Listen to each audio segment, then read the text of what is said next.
da rai nake son ki jaruma ba da zuciyata ba, komai ruwa da iska akan ki ba za na daina kewa ba.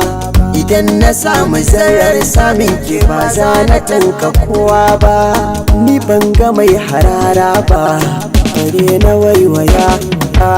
Inda ya kanki ne za na jura wahalar zuwa garin nisa, da an taɓa ki a jira ni don kwatila sai na zo na ɗaukansa.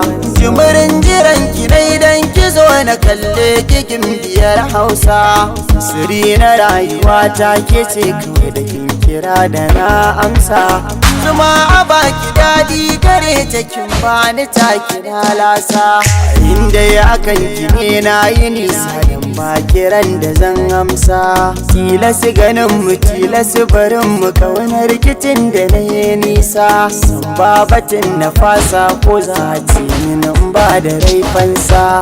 Tsarin zubin ki daidai ne ya kama zuciyata ne, na jin kamar mafarki ne, na san ki so mataki ne. Ni ban da damuwa har zan buɗe 'yan idanuna, kalle ki ga ki da badali to me za ya damu kalbina.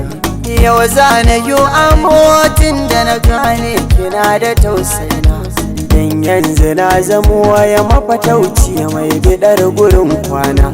Na kwallashe ladan sanar da iyamar ya kalamai, daga zuciya nake kwatanta na zayyano jawabaina. Idan babu ke ina ne zan saka zuciyar ta bar yawan kuna. Kowa da nasa amma ni ke ce cikar muradaina.